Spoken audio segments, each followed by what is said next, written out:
espera que el bus van a esperar. Tu jeta no la vean, que los puedes contagiar. Este año es diferente. E o teñen a ritmo de rap, é profesor de instituto e de seguido falamos con el. Imos falar de educación, de que os rapaces vayan con ganas ao cole, ao instituto, que disfruten aprendendo, porque é posible, e imos coñecer dúas persoas que nos van a axudar a demostralo. Un é o que estaban vendo, Carlos Encisa, mestre do IES Fraguas de Fontiñas en Santiago, moi bons días. Hola, bons días. E a outra é Patricia García, que imparte clases no Centro de Estudos Trazos, ambos os dous, ademais, candidatos a mellores mestres do ano.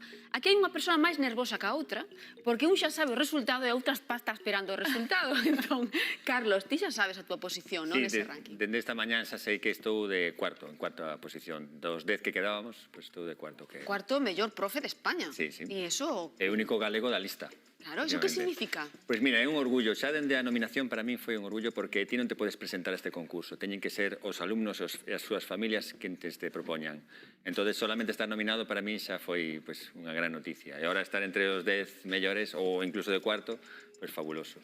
Patricia, como estás noutra categoría, aínda non sabes nada, ou sí? Ou temos unha última hora? Non, estamos aí esperando, pero bueno, realmente o premio que menos me importa, a colocación, como quedemos, porque o meu obxectivo aquí é tamén representar a educación non formal, que penso que é moi importante e que, bueno, pois os premios Educa delle unha visión, un lugar, me pareceme o máis importante que o premio realmente.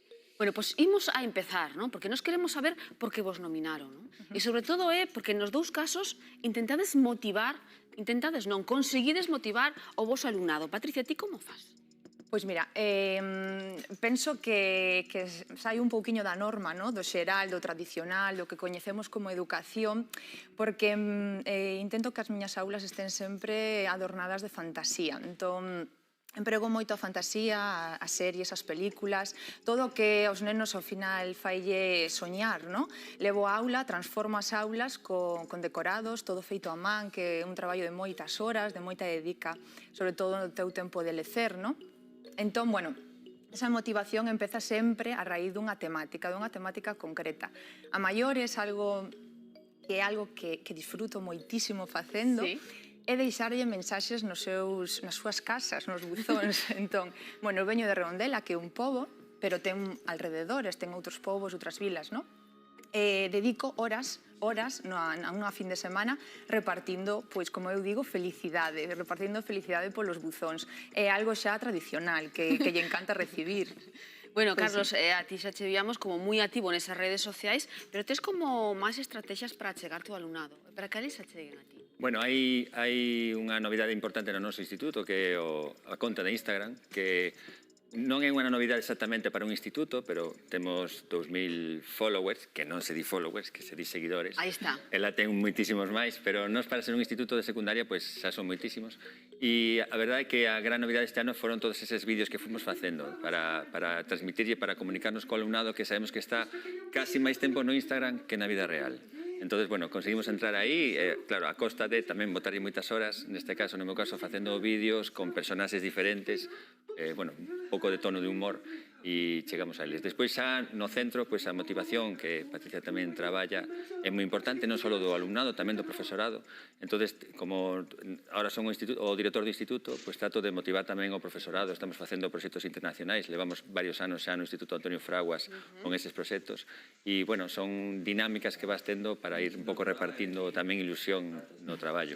Bueno, pois falades de repartir ilusión no traballo, non? Pero queremos escoitar tamén que é o que pensa o alumnado.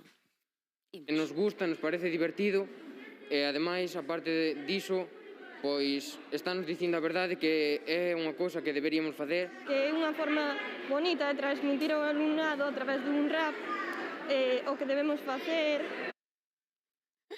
Falaban precisamente dese rap que escoitábamos na COVID, que tamén fixetes, Carlos, outro rap, agradéceno.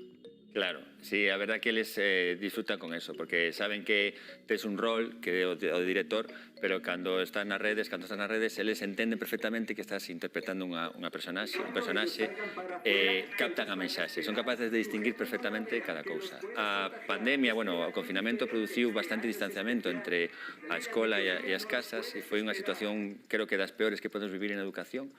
E, bueno, no instituto intentamos reinventarnos con esta forma de acercarnos a eles.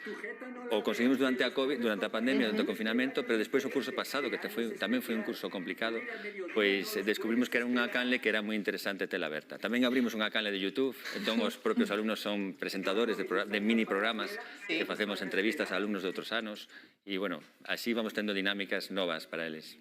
Patricia, falabas desas fins de semana, non? De percorrendo buzón por buzón, porque estamos falando do alumnado, do profesorado, pero as familias son importantes.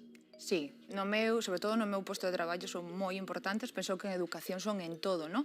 Pero xusto na categoría que eu traballo, pois que polo que estamos nominadas, que a miña é no formal, todo ese trato, traballo, esforzo que hai fora das aulas, entón a familia é esencial.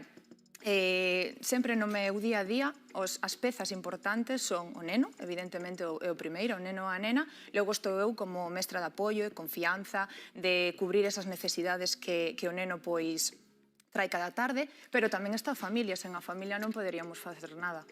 Pero a familia exiximos demasiados pais? Queremos resultados moi rápido? Pregunto. Sí, a ver, se pensamos nun centro de estudos de reforzo como o máis coñecido como academia, está claro que todavía temos esa visión de se non hai un aprobado non funciona. Eu intento romper con todo iso, a miña forma de traballar, a miña filosofía, o centro en sí é un fogar, chamolle fogar polo peso que ten a palabra fogar, non?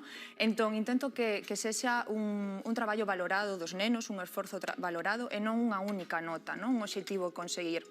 Evidentemente, o obxectivo vaise conseguir, pero a longo prazo, non de primeiras. Claro, estamos falando das ansias que vos lle poñedes, dese traballo que hai de fondo, porque eu quero pensar, ao vervos aquí, que é posible que a rapazada vai aos centros escolares a desfrutar, motivados, non? Porque ás veces van a rastro. Sí, no meu caso, que é ensinanza secundaria obrigatoria, esa palabra que está aí despois de ensinanza, que parecía que non podía estar na mesma frase, non?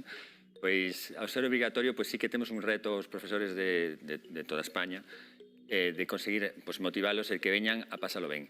E eu creo que foi outra das cosas que aprendimos durante o confinamento, e o aprenderon eles tamén. Os rapaces son felices na escola. Non quero ir a clase, non quero ir a clase. Non, é verdad, cando lles faltou a clase, cando todo o tempo estaban na casa, non podían estar cos seus compañeiros, non tiñan un rato para expandirse, para demostrar, para facer outras habilidades, e botaron de menos a escola de verdad, e aí descubriron que a escola lle aporta moitísimas cousas. É como casi a mitad da súa vida, porque teñen 12, 14 anos, e a maior parte do tempo pasan ali. Pero por iso é importante atoparse con docentes que os motiven, como a vos. Sí, claro. Eu penso que podes cambiar incluso o rumbo dun neno, dunha nena. No meu caso, diariamente atopome con nenos moi desilusionados, que non teñen confianza en sí mesmos, que xa pensan que todo está feito, que non é posible continuar. E digo, pero iso é imposible, somos todavía moi pequenos, queda moitísimo, non?